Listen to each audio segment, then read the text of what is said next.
안녕하세요. 함께 시작해봐요. 쉽게 배우는 기업 분석 이도영입니다.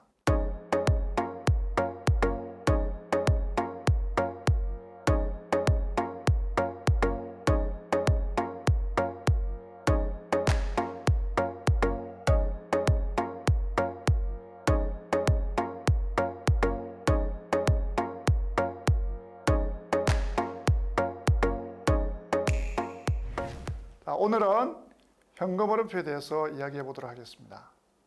자, 현금흐름표는 현금흐름이죠. 기업의 현금. 우리가 참 현금흐름이라는 것은 굉장히 중요한 분석 지표 중에 하나라고 얘기할 수 있습니다.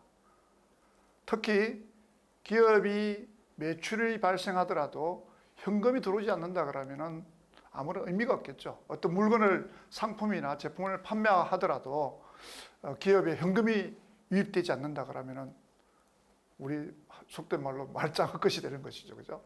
자, 그래서 오늘은 그 중요한 그런 현금 흐름을 분석할 수 있는 현금 흐름표에 대해서 한번 알아보도록 하겠습니다. 자, 현금 흐름표라는 것은 재무제표 중에 한 필수 재무제표로 구성되어 있고요. 기업이 일정 기간 동안에 발생한 현금의 변동 내역을 나타내는 동태적인 보고서라고 할 수 있습니다. 동태적이라는 보고서는 우리가 재무상태표 같은 경우는 좀 정태적이라고 분석할 수 있죠. 그죠? 그러니까 어떤 시점에 재무적 사항을 시점상에서 우리가 지난 시간에 우리가 스냅 사진을 찍어서 이렇게 보여준다고 말씀을 드렸었는데, 정태적이라고 하면은 이 현금흐름표나 손익계산서는 동태적, 즉 움직인다는 거죠. 일정 기간에 움직이는 내용들을, 현금에 움직이는 내용들을, 변동되는 내용들을 보여주는 보고서라고 이야기할 수 있습니다. 그래서 일정 기간, 특정 회계기간 동안에 현금의 유입과 유출을 표시하게 됩니다. 그래서 기업이 영업활동, 영업, 재무, 투자 활동에 의해서 발생되는 자금 흐름에 관한 정보를 제공해 준다고 볼 수 있습니다. 그래서 이 현금흐름표는 몇 가지 작성의 기준들이 있습니다. 제일 중요한 것은 일단은 현금흐름표는 현금주의에서 보고된다는 것입니다. 우리가 손익계산서는 발생주의에서 기록된다고 말씀드렸습니다. 우리가 발생주의와 현금주의는 많은 차이가 있습니다. 어떤 거래가 발생하더라도 현금의 유입이 없더라도 거래가 발생하게 되면 우리는 기록을 하게 됩니다. 손익계산서는 발생주의에서 기록을 하기 때문에 우리가 예를 들면은 어떤 제품이나 상품을 기업이 판매를 했을 때 판매라는 거래가 발생되면은 당연히 손익을 인식하게 됩니다. 이익이 얼마나, 우리가 얼마를 팔았으니까 얼마가 이익이 났어 라고 인식하는 게 우리가 발생주의라고 볼 수 있습니다. 현금이 유입되지 않았다고 하더라도 말입니다. 근데 현금흐름표는 다르죠. 매출이 발생하지 않더라도 현금 흐름은 발생할 수 있습니다. 그래서 이 철저하게 현금이 들어왔느냐 나왔느냐에 따라서 기록을 하기 때문에 손익계산서와 또 다른 정보들을 제공해 주고 있습니다. 그래서 손익계산서와 재무상태표의 보완 기능을 수행하게 됩니다. 그래서 현금의 변동 내용을 정확하게 보고하기 위해서 그 회계기간 동안, 우리가 보통 이제 1년 정도의 회계기간이 있겠죠. 이 회계기간 동안에 현금이 들어오고 나가는 내용을 표시하게 됩니다. 우리 여기 그림에 보시면은 현금이 움직이는 여러 가지 경로가 있습니다. 물건을 제조해서 파는 경우 돈이 들어오겠죠. 그죠? 신용판매라 외상으로 팔게 되면은 돈이 안 들어오겠죠. 외상 매출금을 회수하게 되면 다시 돈이 들어오겠죠. 그죠? 또 어떻게 됩니까? 현금을 판매하게 되면 현금이 들어오겠죠. 자, 내가 가지고 있는 건물이나 토지를 판매하는 건 아니지만 매각을 했을 경우에 또 현금이 들어오겠죠. 만일에 은행에서 돈을 빌리게 되면 또 돈이 들어올 것이고요. 그래서 돈은 이런 기업의 활동, 재무와 투자와 영업 활동에서 계속 돈이 돌게 되겠죠. 돈의 흐름을 기록하는 것이 현금 흐름표라고 이야기할 수 있습니다. 근데 이 현금 흐름표는 작성 방법이 두 가지가 있습니다. 첫 번째는 가장 많이 쓰는 방법이죠. 간접법입니다. 자, 우리가 현금 흐름을 기록하는 방법은 두 가지가 있다고 말씀을 드렸는데 이 두 가지의 큰 차이점은 기업의 현금 흐름은 크게 세 가지로 구분할 수가 있습니다. 영업활동, 재무활동, 투자활동 그 세 가지로 구분할 수가 있는데 영업활동의 현금 흐름을 어떻게 기록하느냐가 차이가 있는 것이죠. 간접법이냐 직접법이냐. 간접법은 당기순이익에서 출발합니다. 우리가 손익계산서에 있는 당기순이익을 가지고 역으로 우리가 현금이 관련되어 있는 항목이냐 현금이 수반되지 않는 과목이냐에 따라 가지고 역으로 다시 산출하는 방법이 영업활동 현금 흐름만 산출하는 방법이 간접법이 되겠습니다. 그래서 비현금 계정은 우리가 현금이 수반되지 않는 그런 계정을 다시 플러스하고 또 현금이 지출이 됐음에도 불구하고 또 계상되지 않은 부분들은 또 플러스도 하고 마이너스를 하고 이런 식으로 해서 우리가 현금, 비현금, 현금이 수반되지 않는 것들을 차감하고 또 영업활동과 관련된 자산 부채 정감 내용을 변동금액을 조정해서 현금 흐름을 계산하는 방법이 간접법이 되겠습니다. 이 간접법의 장점은 당기순이익하고 손익계산서에 있는 당기순이익과 실제 현금 흐름표의 현금 흐름과의 차이를 우리가 이해할 수 있게 됩니다. 그래서 우리가 손익계산서에서 출발하기 때문에 손익계산서의 단기순이익에서 출발하기 때문에 자료 수집이 비교적 상대적으로 용이하기 때문에 빨리 작성할 수 있고 시간과 비용이 적게 소요된다는 장점이 있습니다. 그래서 대부분의 우리가 보고 있는 감사보고서에서의 현금 흐름표는 간접법을 사용하고 있습니다. 그래서 대부분 이렇게 간접법을 사용하기 때문에 기업 간의 비교가 용이하다고 말씀을 드릴 수가 있습니다. 반대로 단점은 현금의 유입과 유출을 직접적으로 나타내지 않기 때문에 아주 세부적인 현금의 변동 거래 내역을 파악하기는 어려운 점이 있습니다. 직접법은 말 그대로 현금의 유입과 유출의 원천별로 산출해서 직접 표시하는 방법입니다. 예를 들어서 고객으로부터 받은 현금, 물건을 판매하고 공급업체 또는 직원에 대한 지급한 현금 이런 식으로 구체적으로 아주 구체적으로 나열하는 방법이 직접법이 되겠습니다. 장점은 현금 흐름의 출처라든지 사용처를 명확하게 알 수 있는 장점이 있죠. 분석이 용이합니다. 직접적으로 기록을 하기 때문에. 따라서 현금 흐름을 관리하기가 굉장히 쉽다고 이야기할 수 있습니다. 반면에 각각의 현금 거래를 하나하나 추적해야 되기 때문에 자료 수집이 번거롭고 많은 시간이 소요된다는 단점이 있습니다. 우리가 지금 화면에 보여드리는 표는 간접법에 의한 현금 흐름표를 보여드리고 있습니다. 대부분의 감사 보고서는 이 간접법에 의해서 작성이 됩니다. 그래서 제일 위에 제가 뭐가 보인다고 말씀드렸죠? 당기순이익부터 출발하는 겁니다. 당기순이익 또는 당기순 손실부터 출발해서 현금의 유출이 없는 비용 등을 가산하고 다시 현금의 유입이 없는 수익을 가산하고 영업활동으로 인한 자산 부채의 변동 내용을 각각 기록해서 영업활동 현금 흐름을 산출하는 방법입니다. 자, 우리가 간접법이냐 직접법은 중요한 것은 영업활동 현금 흐름만 간접법이냐 직접법으로 관리하는 것이고요. 재무활동이나 투자활동은 똑같이 직접법에 의해서 기록을 하게 됩니다. 그래서 투자활동이나 재무활동은 간접법이나 직접법이나 표시하는 방법이 똑같습니다. 반대로 우리가 직접법에 의한 현금 흐름표를 한번 보시면은 각각의 발생 원천별로 기록이 되어 있습니다. 매출로 여기 우리 화면에 나온 표를 보시면은 매출 등 수익 활동으로부터 현금 유입이 되고 또 매입 또는 종업원에 대한 현금 유출액, 이자 수익이 들어왔느냐, 유입이 됐느냐, 유입액, 배당금 수익이 들어왔느냐 이렇게 각각의 항목, 이자 비용이 얼마 나갔지, 유출액에 대한 내용, 법인세를 지불했습니다. 법인세에 대한 지급 내용, 각각의 항목에 대해서 하나하나 원천별로 기록하는 것이 직접법입니다.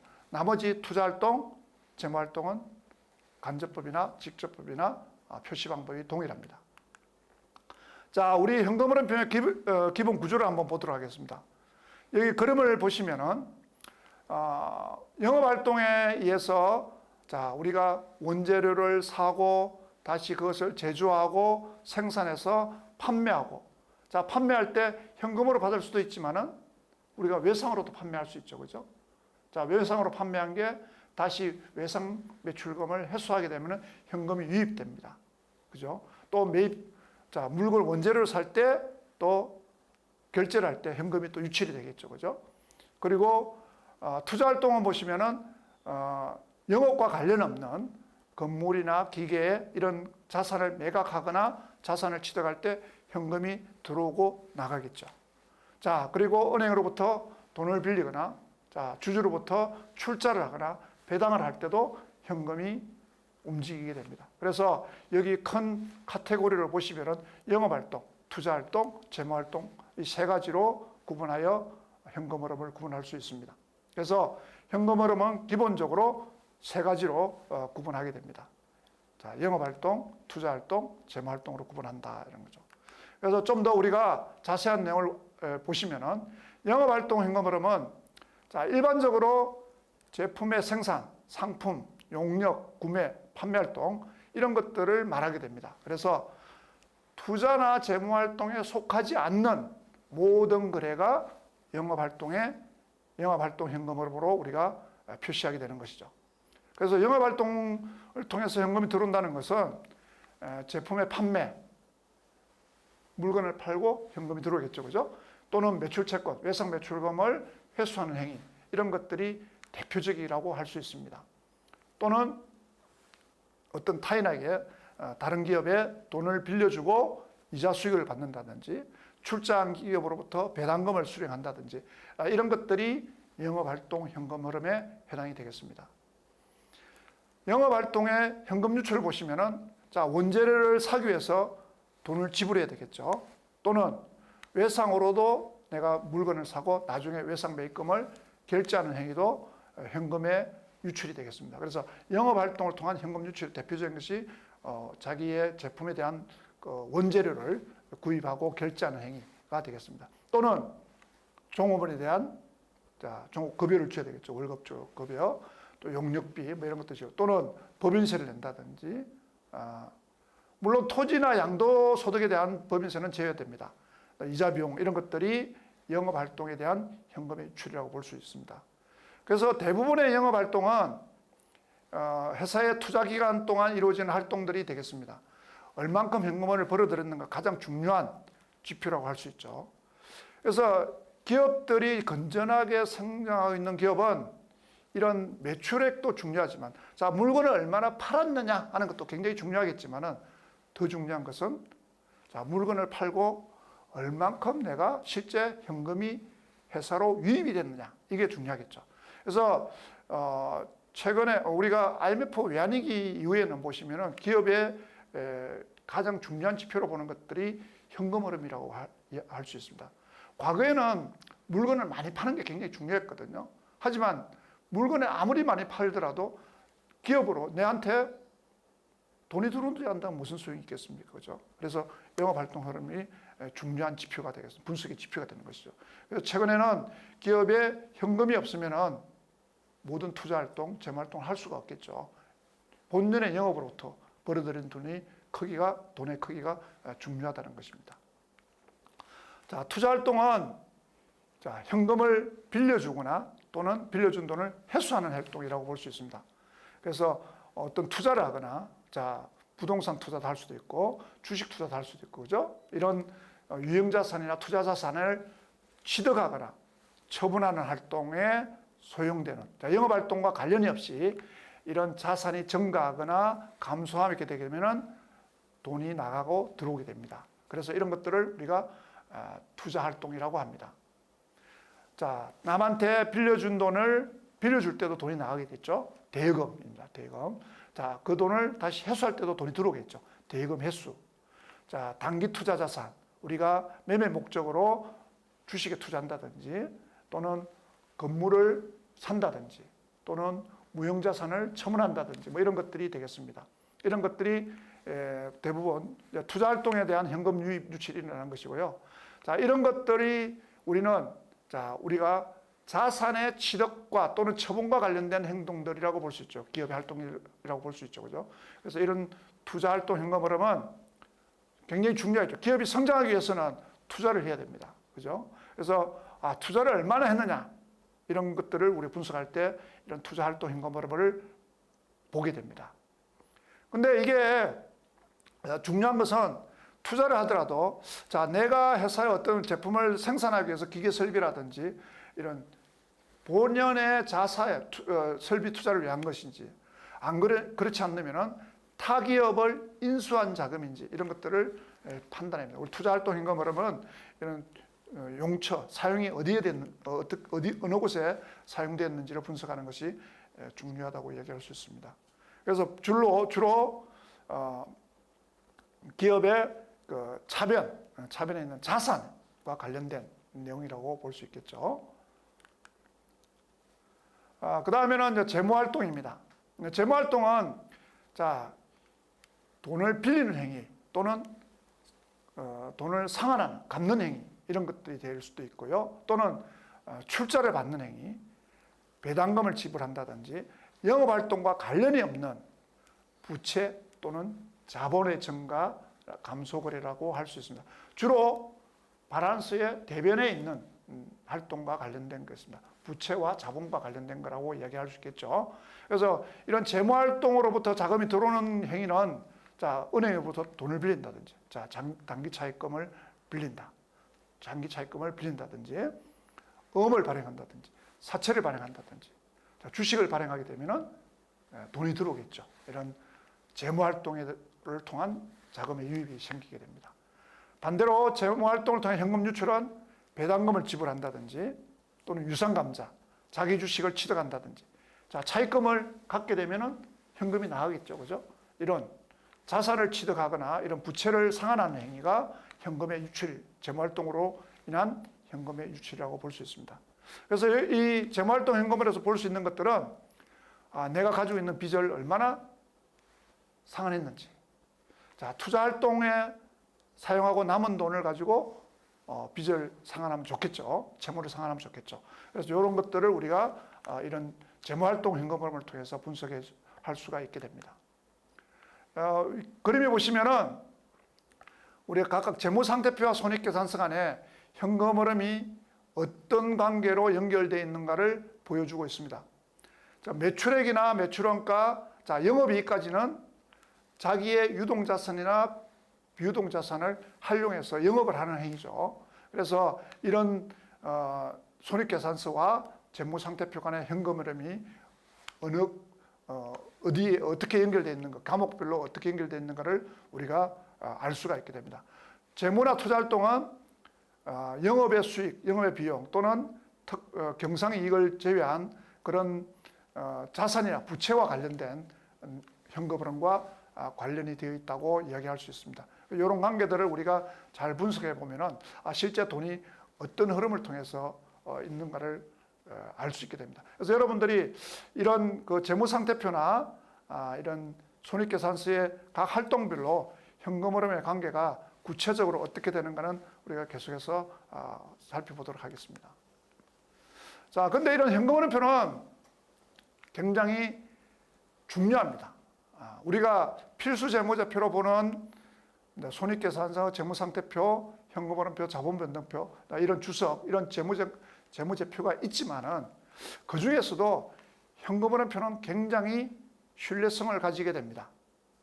우리가 사람의 체격으로 본다 그러면은, 사람으로 비교한다 그러면은, 우리가 재무상태표는 이런 체격이라고 얘기할 수 있어요. 어떤 사람의 체격이 굉장히 좋다. 이게 재무상태표라고 얘기할 수 있고, 그죠? 그 다음에 손익계산서는 체력이라고 얘기할 수 있어요. 체력. 현금흐름표는 혈액이라고 얘기할 수 있어요. 피가 돌아가는 거죠. 우리가 아무리 체격이 좋고 체력이 좋아도 피가 안 돌면 사망하겠죠. 그래서 우리가 현금흐름표는 굉장히 중요한 것입니다. 현금흐름표는 어떻게 보면은 이런 혈액의, 사람의 몸에 비교하면은 혈액의 순환과 비교할 수 있는 것입니다. 특히 우리가 손익계산서나 재무상태표는 그 재무제표를 작성하는 경영자에 의해서 분식이 일어날 수가 있습니다. 하지만 현금흐름표는 분식을 하기가 어렵습니다. 왜? 현금이라는 잔액이 항상 있기 때문입니다. 그래서 우리가 손익의 어떤 이익을 조금 늘리거나 재무상태표의 자산이나 자기 자본이 분식이라는 게 내가 가공의 숫자를 늘리거나 줄일 수는 있지만은 현금흐름표는 그렇게 할 수 없다는 거죠. 그래서 비교적 현금흐름표는 신뢰성이 굉장히 높다고 할 수 있습니다. 그래서 우리가 기업을 재무제표를 분석할 때 이런 현금흐름표를 잘 분석하게 되면 분식의 문제들을 일부 찾아낼 수도 있는 근거가 되기도 합니다. 그래서 이런 캐시플로우가 굉장히 중요하다는 것이죠. 또 한편으로는 이 현금흐름표는 굉장히 유용성이 높다고 얘기할 수 있습니다. 자, 우리가 손익계산서, 재무상태표, 현금흐름표, 모든 재무제표는 과거의 자료입니다. 역사적 자료입니다. 그죠? 하지만 이런 현금흐름은 미래에 대한 기업이 영업활동을 통해서 얼만큼 벌어들일 수 있는 능력, 이런 것들을 어떻게 보면 예측할 수 있는 지표로 우리가 사용할 수 있게 됩니다. 그래서 미래 현금흐름의 지속성이라든지 수익과 매출을 통해서 벌어들이는 수익과 현금흐름의 관계를 분석하는 데 아주 유용성이 높습니다. 그래서 미래 현금흐름이 어느 정도 발생할 것이라는 예측이나 평가가 가능하고요. 자, 그래서 기업이 이 현금흐름으로부터 배당을 하거나 부채를 상환하거나 그래서 외부로부터 자금을 조달하거나 이런 필요성을 평가한다든지 단기 순이익과 현금흐름과의 관계가 어느 정도 되는지 자, 투자나 재무활동이 기업의 재무상태에 어느 정도 영향을 미치는지 이런 것들을 평가하는데 굉장히 유용하게 쓸 수가 있습니다. 또 하나는 기업이 외부 환경의 변화에서 굉장히 어려운 상황에 처해질 수가 있죠. 그죠? 자, 요즘과 같이 기업을 둘러싸고 있는 외부 환경들이 빠르게 변하는 시대에서는 제일 중요한 것은 현금을 확보하는 것이죠. 현금을 확보하게 되면은 충분한 현금을 가지고 있으면은 다양한 기업의 외부 환경에 또는 내부적인 문제에 발생하더라도 그게 대처할 수 있게 됩니다. 현금을 많이 가지고 있는 기업들은 상대적으로 기업의 어떤 다양한 변화에 대처할 수 있는 능력이 크다고 이야기할 수 있는 것이죠. 그래서 많은 현금들을 기업들이 보유하려고 합니다. 그래서 현금을 가지고 있는 기업들이, 많은 현금을 가지고 있는 기업들이 좀 더 탄탄하고 기업의 안정성이 있다라고 우리가 평가할 수가 있게 되죠. 여기 그림에 보시면은 우리가 글로벌하게 가장 현금이 많은 기업들을 보여주고 있습니다. 애플인데요.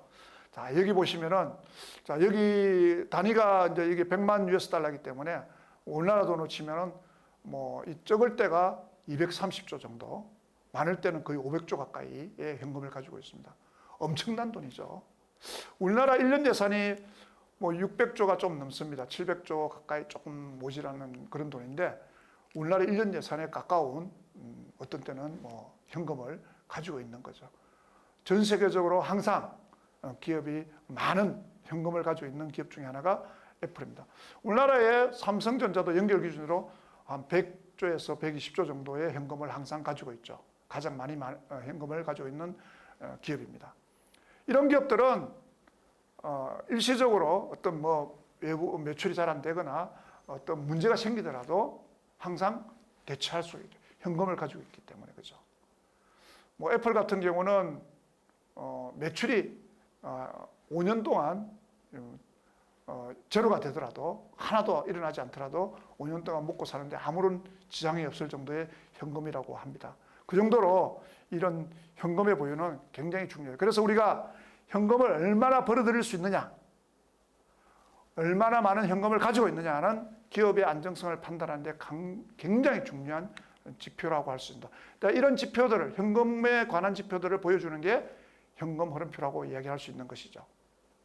그래서 기업이 어려울 때는 현금이 최고다라는 것이죠. 캐시죠. 킹이라고 그러죠. 그죠? 그래서 현금이 기업의 안정성을 가지는 마지막 불우라고 얘기할 수 있습니다. 투자 관점에서 보시면 현금 흐름은 굉장히 중요합니다. 캐시플로우는 기업의 재무 상태와 경영 효율성을 평가하는데 아주 필수적인 정보를 제공해 줍니다. 특히 투자에 있어서 투자자는 투자 결정의 가장 중요한 결정 요소 중에 하나라고 이야기할 수 있습니다. 기업의 M&A나 투자에 있어도 투자자가 가장 중요하게 여기는 게 현금을 얼만큼 만들어낼 수 있느냐라는 것이죠. 그래서 이 현금 흐름 분석을 통해서 투자자는 좀 더 안정적이고 성장 잠재력이 높은 기업을 식별할 수 있겠습니다. 현금 흐름 분석을 통해서 분석할 수 있게 됩니다. 첫 번째로 기업의 재무적 안정성, 재무적 건전성을 평가하는데 이런 현금 흐름의 중요성이 요구됩니다. 기업이 생성한, 만들어내는 현금 흐름은 기업의 재무 상태와 건전성을 평가하는 아주 중요한 지표라고 할 수 있습니다. 만일에 아무리 매출이 많이 일어나고 장사가 잘 된다고 하더라도 기업이 그런 매출액의 상당 부분이 현금으로 들어오지 못한다면, 현금으로 창출되지 못한다고 하면은 운영 비용이나 부채를 상환하는데 많은 어려움을 겪을 수가 있습니다.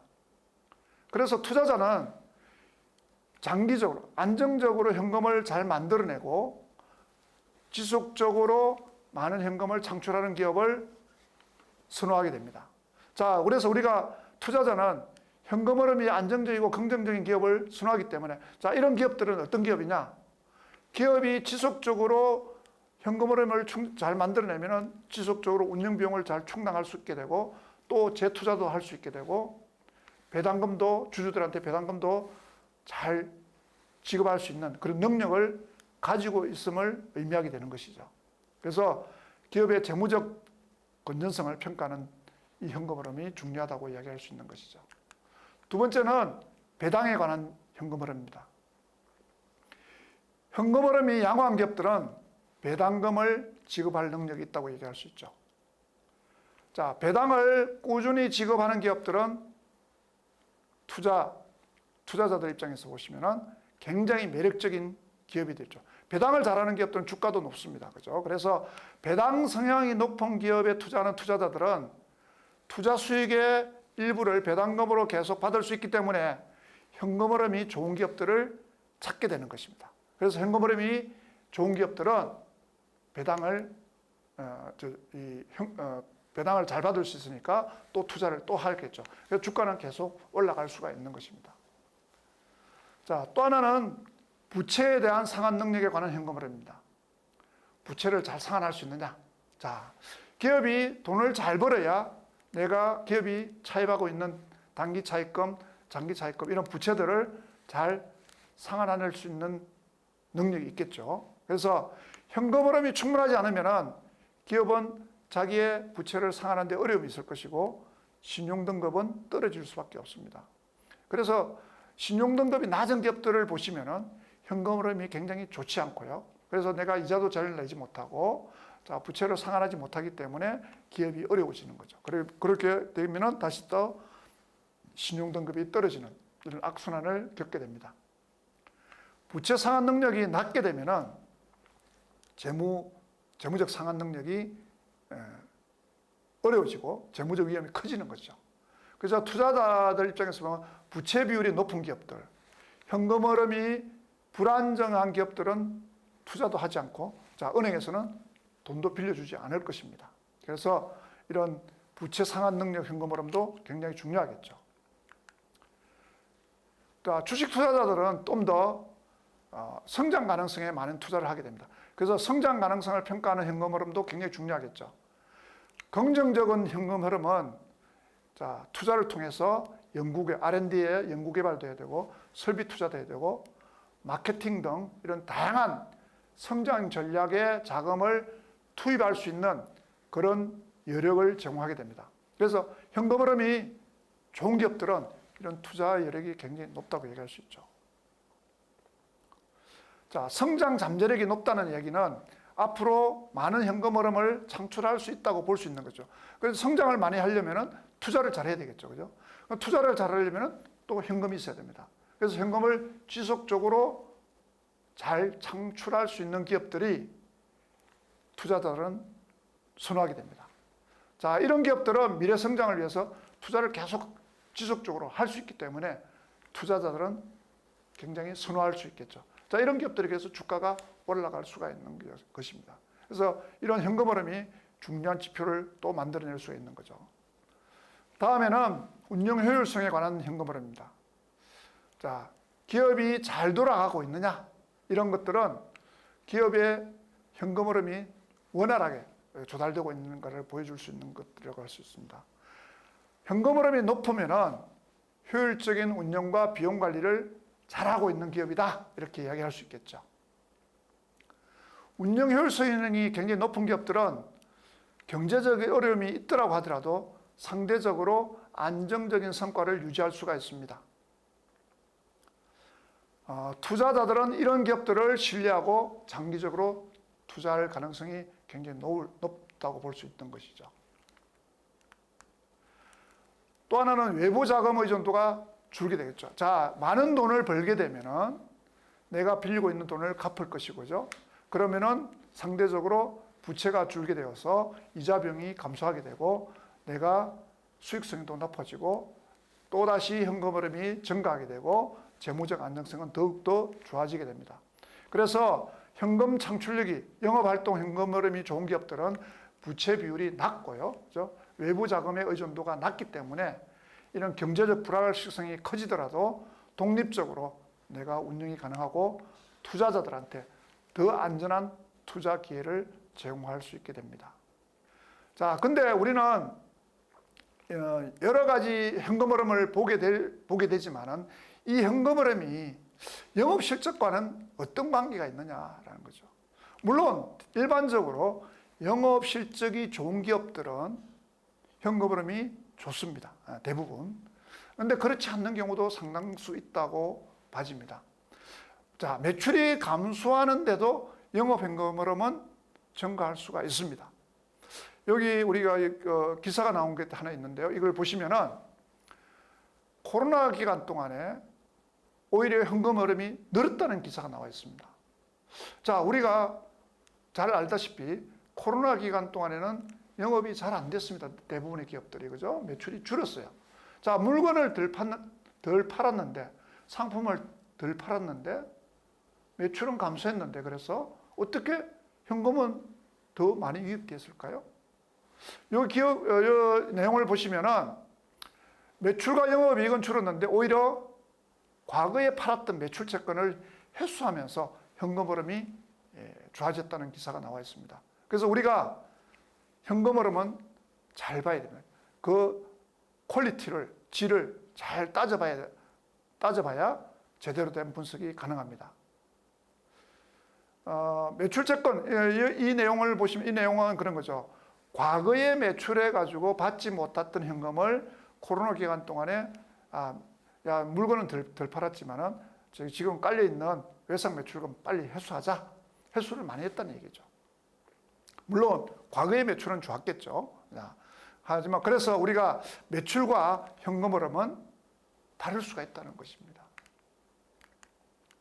그래서 중요한 것은 영업과 관련된 현금 흐름입니다. 채권자 입장에서 보시면은 채권자들은 제일 중요한 게 본년의 영업에서 벌어들인 현금의 흐름이 얼마나 많으냐, 지속적으로 계속 그걸 발생시킬 수 있느냐라는 게 중요한 분석의 포인트가 됩니다. 돈을 빌려주는 포인트가 됩니다. 우리가 기업을 인수하거나 매각할 때도 기업 가치를 좋게 받으려고 하면은 중요한 게 뭐냐면은 현금 흐름이 지속적으로 발생하느냐, 크기가 많은, 현금 흐름이 많은 현금 흐름을 지속적으로 발생할 수 있느냐라는 포인트가 굉장히 중요한, 기업 가치를 올리는 방법이 되거든요. 자, 그래서 영업 현금 흐름이 중요한 포인트가 되는 것이고요. 투자자 입장에서 보더라도 투자한 기업으로부터 현금 배당을 받기 위해서는 일단 기업이 돈이 많아야 되겠죠. 그죠? 자, 돈을 빌려준 금융기관, 금융회사들은 이자라든지 원금을 제때 회수하기 위해서는 기업이 현금 흐름표를 보고 나서 현금 흐름표를 토대로 현금 유동성을 반드시 체크해야 될 것입니다. 자, 현금 유동성이 좋지 기업들은 돈을 빌려주더라도 제때 이자나 원금을 상환할 수 없는 것이죠. 그래서 자, 현금 흐름도 이런 현금 흐름도 아까 우리 앞에 표와 그림에서 본 것 같이 어떤 총액도 크기도 중요하지만 자, 어떤 요인으로 그 현금 흐름이 늘어나고 줄었는지를 따져봐야 될 것입니다. 기업의 현금 흐름은 다양한 방법에 의해서 돈이 유입되고 유출될 수가 있습니다. 우리가 남으로부터 빌릴 수도 있고요. 또는 투자를 받을 수도 있습니다. 또는 영업을 통해서 들어올 수도 있겠죠. 영업활동의 현금 흐름이 안 좋은데 재무나 돈을 빌려서 최종적인 현금 흐름이 좋게 보일 수도 있는 문제가 있거든요. 우리 밑에 예를 하나 드러났습니다. 어떤 회사가 영업 현금 흐름이 불과 1억이다. 그래서 이런 기업들이 은행에서 10억을 차입했다고 가정합시다. 그래서 또 가지고 있던 주식을 유가증권을 매각을 통해서 5억을 조달했다고 하면 이 회사는 자 16억이라는 현금이 회사에 유입이 됐겠죠. 그죠? 자, 그래서 큰 돈이 유입이 됐습니다. 자, 이런 경우에는 자, 실제 그 해년도에는 안정적인 현금 유동성이 있다고 이야기할 수는 있을 것입니다만은 자, 그 다음 기회는 어떤 문제가 될까요? 자, 10억을 내가 차입을 했기 때문에 이자 비용이 발생하겠죠. 그죠? 현금 유출 요인이 새로 발생하는 것이죠. 그죠? 그래서 이런 것들을 연계시켜서 우리가 분석을 할 필요가 있겠습니다. 우리가 하나하나의 내용들이 어떤 문제를, 현금 흐름에 어떤 문제를 일으키는가를 연계시켜서 분석하는 방법들이 요구됩니다. 그래서 단기에는 현금 흐름이 좋았지만 차기에는, 다음 기에는 현금 흐름이 이런 좋은 내용들이 오히려 마이너스가 되는 문제가 생길 수도 있거든요. 자, 또 하나는 현금 흐름이 좋지 않아서 부도났던 기업들이 과거에 우리 역사적으로 살펴보면은 IMF 외환위기라든지 이런 현금 흐름이 아주 불량해서 부도났던 기업들이 있습니다. 그런데 이런 기업들이 부도가 나기 직전에는 좋은 상태를 보인다는 겁니다. 왜 그러냐면은 내가 돈이 없어. 그러면은 기업에 돈이 없어서 어떤 문제가 발생할 수 있습니다. 그렇게 되면 어떨까요? 돈을 빌리겠죠. 은행으로 빌리거나 투자를 받거나, 투자를 받으면 뭐 괜찮겠지만, 자, 차입을 하게 되면 차입금이 늘어나고 재무적 안정성이 떨어지고 이렇게 되면은 안 좋겠죠. 대부분 이런 차입을 통해서 현금 흐름의 부족한 부분을 채우려고 하게 됩니다. 그래서 또 어떤 기업들은 내가 투자를 해야 되는데, 자, 차입을 통해서 투자를 하는 경우도 생길 것입니다. 그래서 현금 흐름이, 영업에 따라서 현금 흐름이 들어오지 않는 기업들은 미래에 재무, 즉 차입을 통해서 자금을 조달하게 되면 미래에 큰 재무적 문제를, 부도라든지 현금의 유동성의 문제라든지 이자를 지급할 수 없는 이런 여러 가지 문제들을 야기시킬 수 있다는 것입니다.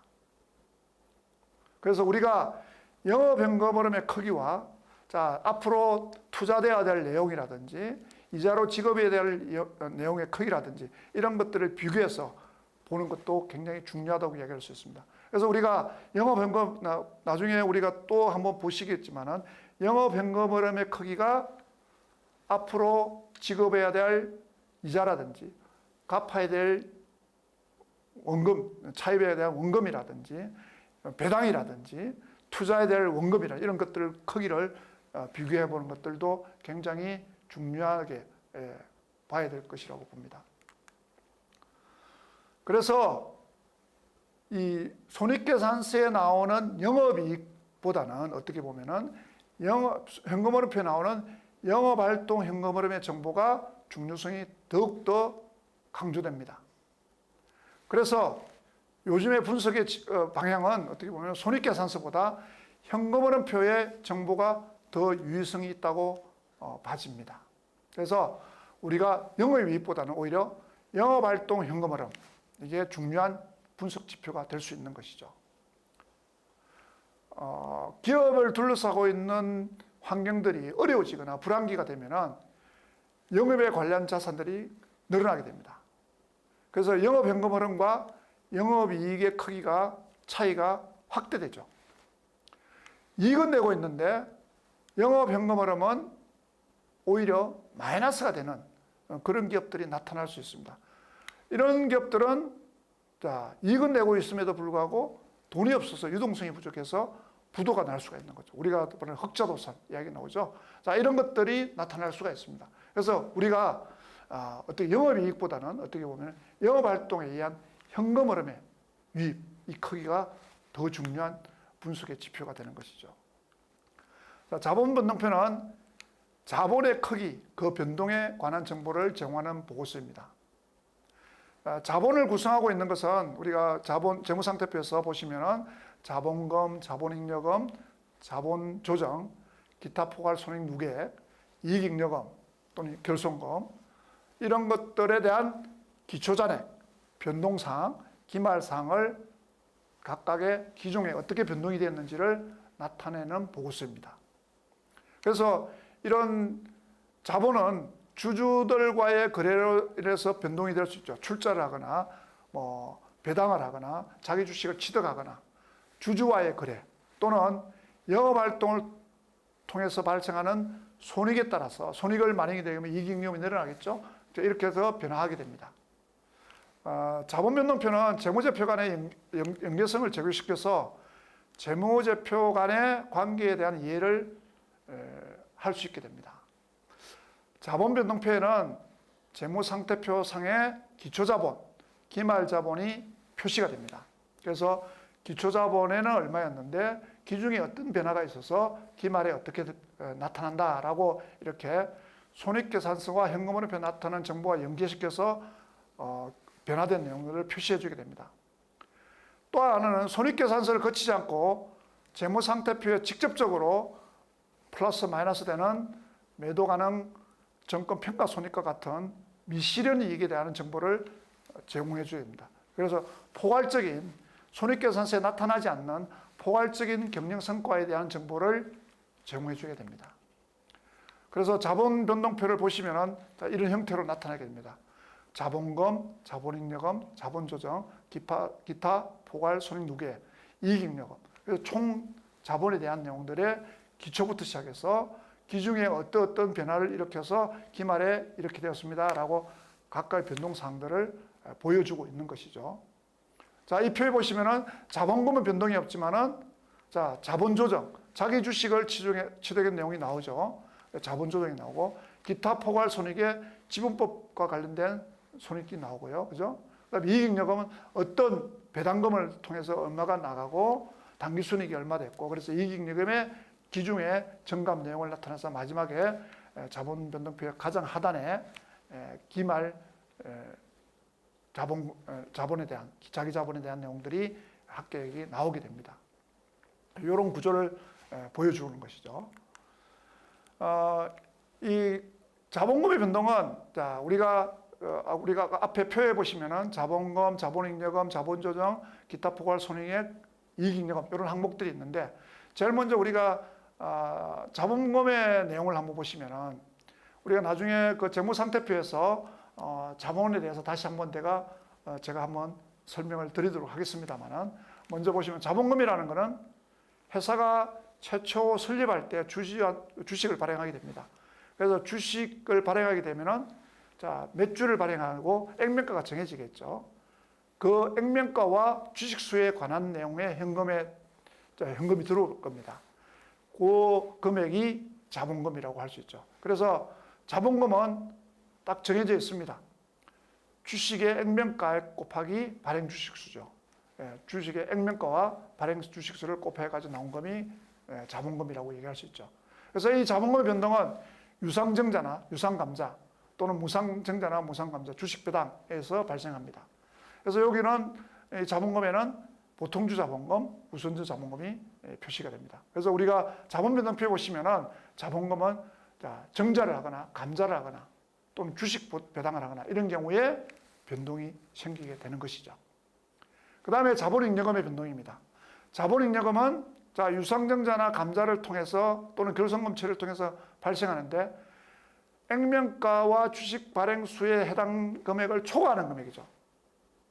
또는 미달하는 금액, 이런 것들이 자본잉여금의 변동을 가져오게 됩니다. 예를 들면은 대표적인 것이 주식 발행 초과금이죠. 자, 액면가 500원짜리 주식을 700원에 발행했다라고 하면은 자, 500원은 자본금에 들어갔지만 200원만큼은 자, 액면가를 초과하는 금액은 자본잉여금이 되겠죠. 그죠? 그래서 이런 것들이 우리가 대표적인 자본잉여금이라고 할 수 있습니다. 그래서 우리가 자본금과 자본잉여금을 합쳐서 우리가 납입자본, 자, 우리가 주주가 시키면서 회사에 현금으로 납입하게 되는 돈이라고 얘기할 수 있죠. 그래서 이 두 가지를 납입자본금이라고 합니다. 자본조정은 이러한 그 자본의 구성 항목 중에서 어느 곳에도 플러스하거나 마이너스 할지를 모르는 경우에 회계상 자본총계에서 가감하는 형식으로 기재하는 항목입니다. 임시계정이라고 할 수 있고요. 우리가 주식 할인 차금, 발행 할인 차금, 자기 주식, 우리가 뭐 스톡 옵션을 해서라고 이야기하는 주식 매수 선택권, 감자차손, 자기 주식 처분 손실, 이런 것들이 해당이 됩니다. 그래서 이 자본 조정의 변동은 자기 주식은 구분해서 표시하고요. 기타 자본 조정은 통합해서 자본 변동표에 표시하게 됩니다. 기타 포괄 손익의 변동은 우리가 대표적인 게 매도 가능 증권 평가 손익, 그 다음에 해외 산업 환산 손익, 그리고 현금 흐름 위험 회피 파생 상품 평가 손익으로 구분하여 표시합니다. 기타 항목은 뭐 아주 중요하다면 또 구분하기로 하고, 그렇지 않는 경우에는 합쳐서 표시합니다. 이익여금은 회계정책의 변경으로 인해서 누적효과, 중대한 정기 오류의 수직 손익, 연차 배당, 중간 배당, 기타 원인으로 발생한 이익잉여금의 변동에서 이렇게 6가지로 구분해서 표시합니다. 자, 이익잉여금은 기업이 영업활동을 통해서 수익과 비용이 발생하게 되는데 그 수익과 비용의 차이가 우리가 순이익이 될 것이고요. 만일에 이제 마이너스가 되면은 결손금이 되겠죠. 그죠? 그래서 플러스가 되면은 이익잉여금을 증가시키게 됩니다.